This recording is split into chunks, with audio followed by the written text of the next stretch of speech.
동물들 중에 귀소 본능을 지닌 동물들이 있습니다.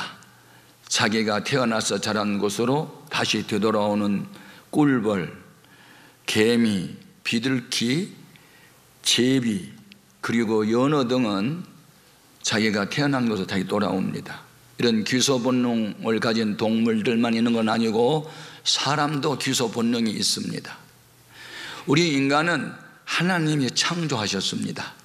하나님의 형상인 영성과 도덕성과 사회성을 우리에게 부여하셨습니다.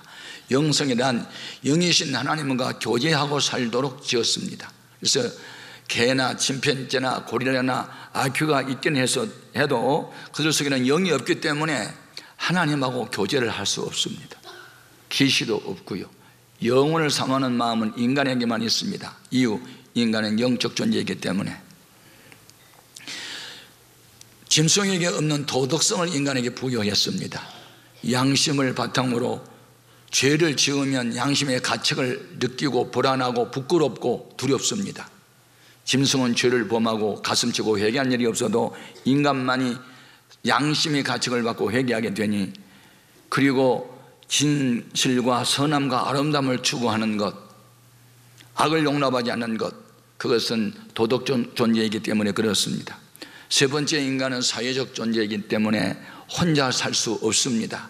더불어 살 수 있도록 불악이 형성되고 나라와 민족을 이루면서 살아갑니다. 서로 돕고 살아갈 수 있도록 하나님이 그렇게 지었습니다. 그런데 이와 같은 하나님의 형상이 인간의 범죄로 인하여 깨어졌습니다. 영성이 깨어졌습니다. 하나님 없이도 산다, 그렇게 하나님 안 믿고도 산다는 사람이 많고, 도덕성도 무너졌습니다. 죄를 짓고도 회개하지 않습니다. 책임 전가만 할 뿐입니다. 정치인이든 누구든 다. 심지어 기독교 신자들도 하나님 말씀대로 살지 않은 이유를 누구 때문에, 환경 때문에 핑계대고 있습니다. 양심들이 다 무너졌습니다. 사회성 무너졌습니다. 나만 잘 되면 되는 겁니다. 이웃이 죽든 말든 상관없습니다. 이기주의, 개인주의가 팽배했습니다. 그래서 인간은 과학이 발달하고 지식이 아무리 높아지고 경제수준이 높아도 하나님의 형상이 영성 회복과 도덕성 회복과 사회성 회복되지 않은 한 그 인생은 공고하게 됩니다. 하나님께서 모든 생물을 창조하시고 그것들이 생육하고 번성하고 행복하게 지낼 수 있도록 일정한 삶의 영역을 다 정해 주었습니다. 그 영역을 벗어나면 반드시 죽도록 되어 있습니다. 예를 들면 모든 고기는 물 속에서 살라 하고 저수지, 무슨 호수, 바다, 강 등 모든 고기는 물 속에서 살도록 삶의 영역을 정해줬는데, 낚시꾼이 물속에 있는 고기를 바깥으로 끌어내면 바동바동 되다가 그 고기 죽습니다. 왜냐하면 자기의 삶의 영역을 떠났기 때문에. 오늘날도 이 사탄은, 마귀는 하나님 안에서 살아야 할 우리 인생들을 유혹이라는 낚싯바늘을 던져서 우리를 다 세상으로 끌고 가고 우상숭배로 끌고 가고 음란한 죄악으로 끌고 가니 인간의 영성이 다 깨어지고 망가졌습니다. 그래서 이런 인생들은 돈이 있어도 공고하고 높은 지에 올라가도 불안하고 세계 여행을 다녀도 늘 마음은 공허합니다. 인간은 죄 문제를 해결하지 않고는 절대로 행복할 수가 없습니다.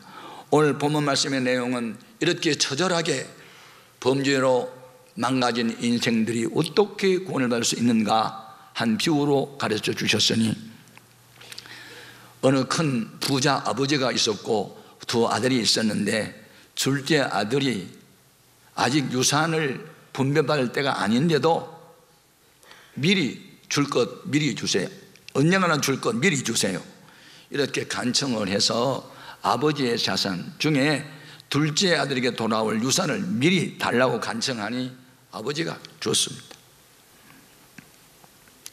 네. 옛날 율법 시대에는 아버지 밑에 두 아들이 있을 경우 아버지가 세상 떠나기 직전이나 그때 유산을 분배할 때 장남에게는 전 재산의 3분의 1을 주었고 둘째는 3분의 1을 주었습니다. 그러나 아버지가 아직 세상 떠날 날이 남아있고 건강하게 생활하고 있을 때 둘째가 재산을 달라고 하면 9분의 1을 주었습니다. 그러니까 훗날 많이 준 것보다는 당장 지금 돈이 필요하니 달라고 해서 주었습니다. 그때 당시에 재산이라고 하는 것은 집, 그리고 밭, 그리고 짐승이었습니다. 그래서 짐승이 소가 있고 양이 있는데 한 100마리 있으면 뭐 9분의 1이다 그러면 한 10마리 줬는지 모르겠습니다. 그것을 현금화하기 위해서 싸게 다 팔아가지고 밭도 팔고 다 팔아서 현금화 해가지고 요즘으로 말하면 5만 원짜리 다발로 묶어가지고 007 가방에다 넣고 그리고 자기도 멋있게 한번 살아보겠다고 먼 나라로 갔습니다. 돈 많은 친구가 어느 도시에 왔다는 소식을 듣고 불량비들이 가까이 오고 예쁜 술집 색실도 가까이 오고 유혹을 해가지고 그 사람이 갖고 있는 현금 다 뺏어갔어. 아버지 재산 갖고 나가서 다 허비해버렸어. 그 나라에 큰 혁명이 들었습니다. 취직할 자리가 없습니다. 일터가 없어요. 그래서 사람 먹을 양식도 없으니까 돼지가 먹는 쥐염 열매로 배를 채우고자 하지만 그것도 주는 자가 없습니다. 그때 집 나간 둘째 아들이 깨닫습니다. 괜히 집에서 나왔다. 우리 아버지 집은 부자고 품꾼이 많고 그 품꾼들은 오늘도 배부르게 음식을 먹고 단잠을 잘 텐데 부잣집 아들이 집 나와가지고 내 신세가 뭐냐 한탄을 하다가 내가 죽지 않고 사는 길은 하나밖에 없다. 집으로 돌아가는 길이다. 집으로 돌아가는데 이미 나는 아버지 재산을 탕진한 불량한 자식이기 때문에 아들은 자격이 없다. 그래서 나는 우리 아버지 집에 품꾼이 하나도 써달라고 노예로 삼아달라고 사정하고 돌아가야지.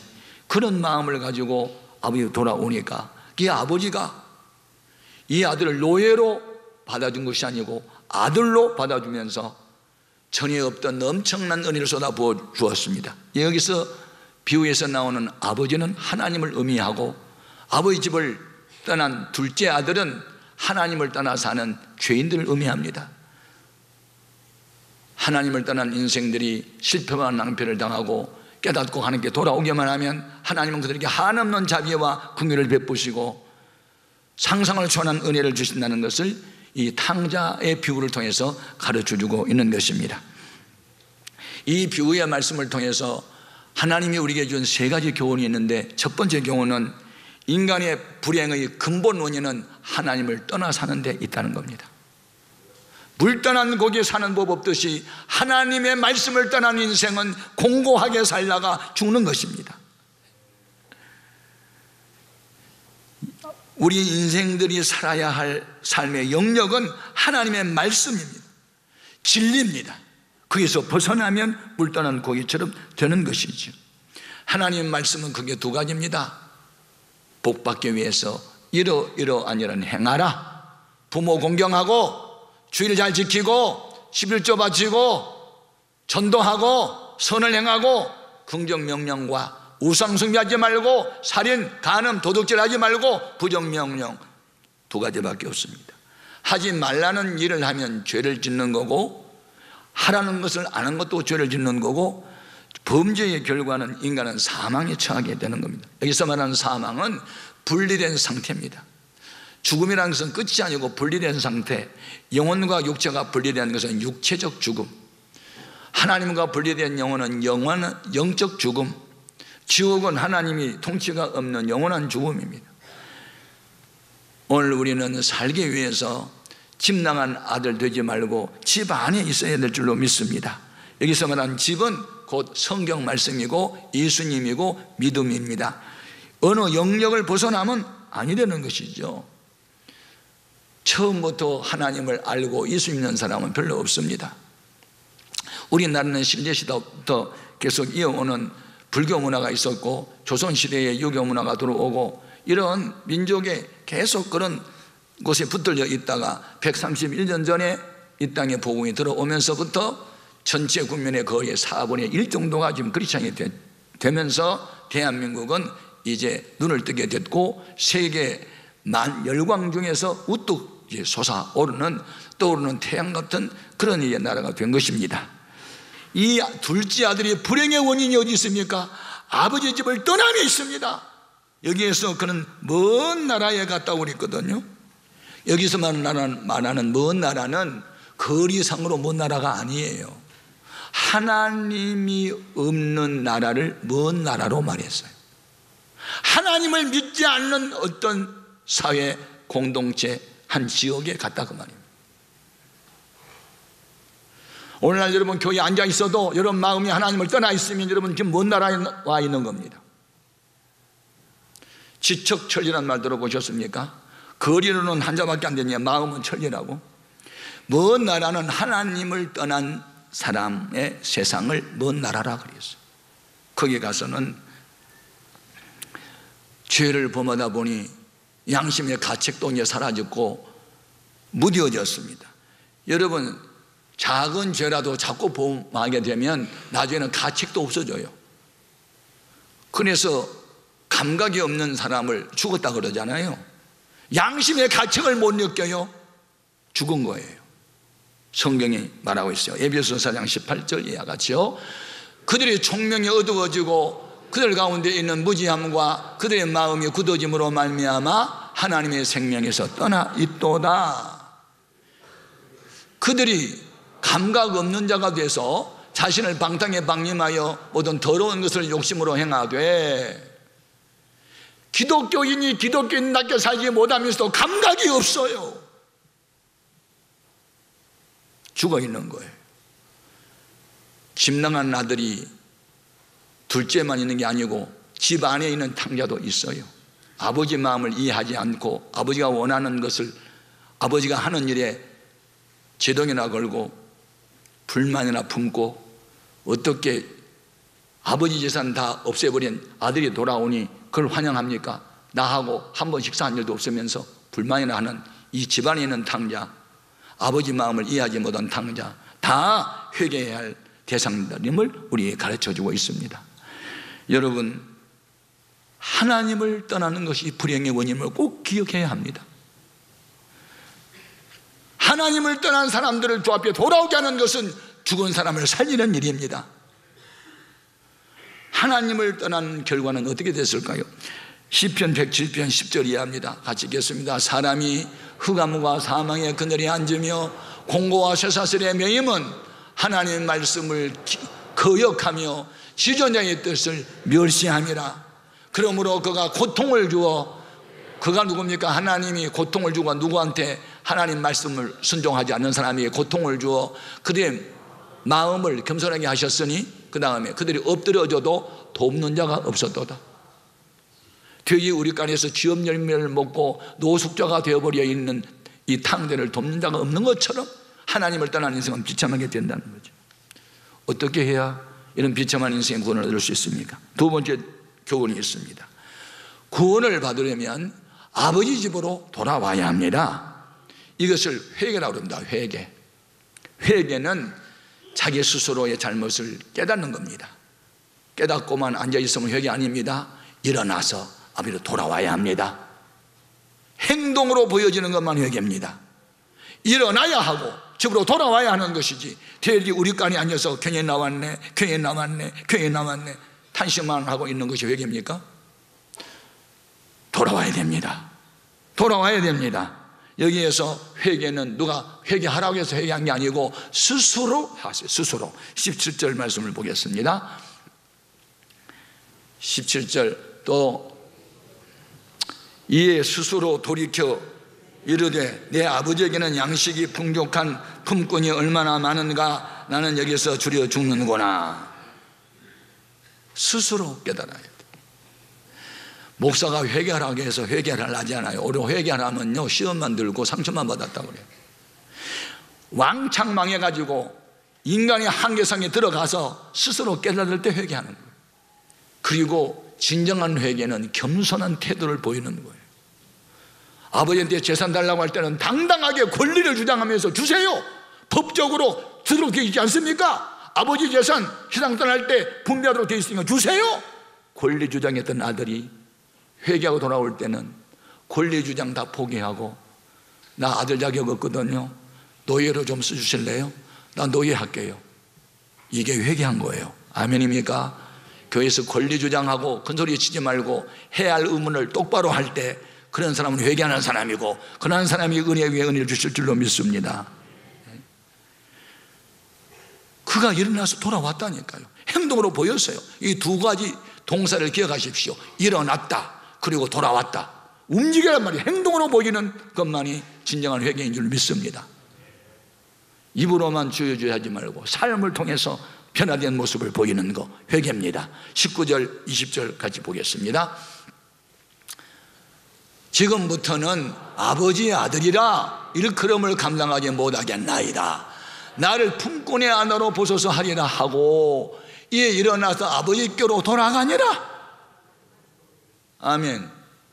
이에 일어나서 아버지로 돌아가니라.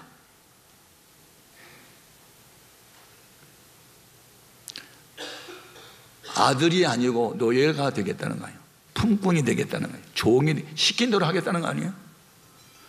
과거에는 아버지 시킨 말 잘 안 들었는데 이제 회개하고 돌아올 때는 무슨 명령을 내도 순종하는 노예가 되겠습니다. 노예가 주인한테 색돈말로 개기고 덤벼들면 그날로 그는 죽어요. 우리는 하나님을 심판주로 믿을 때 하나님 명령 순종이 내 사는 길이고 그분 명령에 순종하는 길이 사는 길이고 복받는 길이지만 거여가면 죽는다, 이런 의식이 하나님 앞에서 겸손한 거예요. 하나님 없어도 살 수 있어요. 아버지 도움에서 살 수 있어요. 나는 내 인생 내가 살 거예요. 자기를 믿고 떠났던 둘째 아들은 실패했잖아요. 인간은요 꽤 영리한 것 같아도 어리석고요, 능력이 대단한 것 같아도 아주 미생물, 현미경으로 잘 안 잡히는 그런 바이러스에 감염된 죽는다니까요. 뭐 그렇게 대단한 존재가 인간이에요? 아니요. 오늘 우리 모두는 하나님 앞에서 겸손하십시다. 하나님만이 나를 살렸다는 믿음을 갖기를 바랍니다. 그는 돌아와서 자신의 잘못을 자백을 해요. 여러분, 신앙, 믿음은 고백을 하고 사랑도 고백을 하는 것이지만 죄는 고백을 하는 게 아니에요. 죄는 자백을 해야지. 내가 이렇게 잘못했습니다. 스스로 잘못을 신앙에서 자백하고 그래요. 21절 뭐라고 자백했는지 볼까요?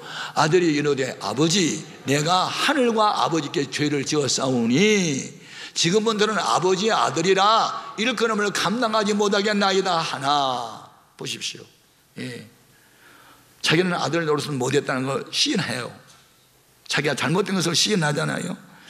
지금 집 나간 탕자가 불쌍히 여김을 받은 것은 아들 권리 행사하려고 돌아왔으면 아버지 영접하지 않았을지도 몰라요.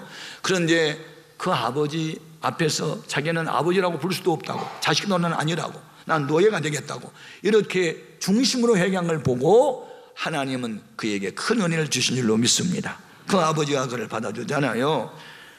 중심으로 회개하고 돌아온 탕자에게 준 은혜는 어떤 것인가? 세 번째 준 교훈. 회개하고 돌아온 아들에게 하나님은 상상을 초월한 은혜를 그에게 베풀어 주었습니다. 아들이 돌아오자 아버지는 단 한마디도 그의 과거의 허물과 죄를 묻지 않았어요. 이미 회개하고 돌아온 아들 책망할 필요가 없었으니까. 아들 이름으로 돌아온 것이 아니라 노예가 되겠다고 돌아온 아들에게 무슨 죄를 또 지적할 수 있겠어요? 한마디도 잘못을 지적하지 않아요. 그냥 아버지는 기뻐서 얼마나 기뻤던지 죽은 아들 다시 살아난 것처럼 기뻤고 잃어버렸던 아들 찾는 것처럼 기뻤어요. 너무너무 기뻐가지고 그에게 세 가지 선물을 주어요. 자, 22절 이하를 보겠습니다. 아버지는 종들에게 이르되 제일 좋은 옷을 내어다가 입히고 손에 가락지를 끼우고 발에 신을 신기라. 그리고 살찐 송아지를 끌어다가 잡으라. 우리가 먹고 즐기자. 이 내 아들은 죽었다가 다시 살아났으며 내가 잃었다가 다시 얻었노라 하니 그들이 즐거워하더라. 아멘. 여러분, 회개하고 하나님 앞으로 돌아오기만 하면 세 가지 선물을 주시는데 첫 번째가 제일 좋은 옷을 입혀주셨다. 여기서 옷은 값비싼 이런 옷을 말한 게 아니고 신분을 말해요. 신분이요. 여러분이 민간인으로 있다가 군대에 딱 들어가면 군복 입혀요. 죄를 짓고 감옥 가면요 수의를 입혀요. 병들어서 병원에 가면 환자가 입는 옷이 따로 있어요. 의사가 입는 옷이 따로 있어요. 이 옷은요 신분을 말해요. 너 노예 아니거든, 너 내 자식이거든. 신분을 확인할 뿐만 아니라 죄를 회개한 자에게 입혀진 구원받는 사람만 입는 옷이 있으니 그것이 희고 깨끗한 세마포예요. 다시 한번 구원의 옷이요, 구원의 옷. 세상에 제일 좋은 옷이 구원받는 옷이요. 할렐루야. 사도 요한이 밤모섬에서 기도하다가 천국을 보았어요. 천국을 봤더니 거기에 구원받은 성도들이 가 있는데 다 흰옷을 입었어요. 흰옷, 깨끗한 흰옷을. 그것은 예수님의 보혈로 죄사함을 받았다, 구원받았다는 것이 바로 제일 좋은 옷이에요. 할렐루야. 두 번째 준 선물이 있어요. 손에 가락지를 끼워줬어요. 가락지는 무엇의 상징? 사랑의 표식이에요. 내가 너 사랑한다 아들아, 내 재산 다 낭비하고 돌아왔어, 나는 너 사랑해. 그거 확인하는 거고. 사랑. 자식이 아무리 부모를 공경해도요 자식 사랑하는 부모만 못해요. 이 부모가 자식 사랑하는 마음은요 대단한 거예요. 예. 아들은 집을 나간 이후에 아버지 잊고 살았어요. 그런데 아버지는 그 아들을 한 날도 잊어본 날이 없어요. 소문 들었거든요. 우리 아들이 나간 그 나라는 흉년이 들었다, 사람들이 굶어 죽어간다 소식 들었거든요. 우리 아들이 노숙자가 돼서 돼지 우리간에서 뒹굴고 있겠지 생각하니까 잠이 오지 않아요. 그래서 오늘도 대문을 열어놓고 오겠지 하고 먼 동고밖을 내다보고, 학수고대 알아요? 학이 목을 기다 이렇게 빼고 멀리 바라보는 거, 학수고대를 했어. 오늘이나 올까 내일이나 올까. 그런데 어느 날 한 사람이 나타났는데 겉모습은 거지인데 가만히 살펴보니 아들이라. 아들은 집이 가까우면 올수록 고개를 들 수 없어 고개를 숙이고 돌아오는데, 그래서 돌아온 아들이 아버지를 발견한 게 아니고 아버지가 먼저 아들을 발견하고 상거가 먼데 뛰어나오는 것이 아버지였어요. 자, 20절 말씀을 같이 볼까요? 예, 일어나서 아버지께로 돌아가니라. 아직도 거리가 먼데 아버지가 그를 보고 측은히 여겨 달려가 목을 안고 입을 맞추니. 보십시오. 이게 아버지 사랑이에요. 이게 하나님 아버지 사랑이에요. 거지가 돼서 돌아와도 아버지는 그 아들을 버리지 않고 사랑한단 말이에요. 과거에 무슨 죄를 짓고 살았어도 예수 앞에 나오기만 하면 주님은 내가 네 죄 때문에 내가 대신 죽어줄게, 내가 대신 피를 흘려줄게, 너 죄를 내가 갚아줄게 하고 우리를 용납해 주세요. 이게 사랑이고 이게 은혜인 줄 믿습니다. 그러므로 누구든지 예수를 마음에 영접만 하면 멸망받지 않고 영생을 얻게 됩니다. 요한복음 5장 24절입니다. 같이요. 내가 진실로 진실로 너에게 이르노니 내 말을 듣고 또 나 보내신 이를 믿는 자는 영생을 얻었고 심판에 이르지 아니하나니 사망에서 생명으로 옮겼느니라. 아멘. 이렇게 좋은 예수님을 여러분은 마음의 구원자로 영접하십시오. 그리고 이제 신분의 변화를 받고 노예, 죄악의 노예, 질병의 노예, 가난의 노예, 범민의 노예가 아니고 노예로부터 해방된 권세 있는 하나님의 자녀로 당당하게 그렇게 남은 여생을 살 수 있기를 주님의 이름으로 축복합니다. 기도하겠습니다.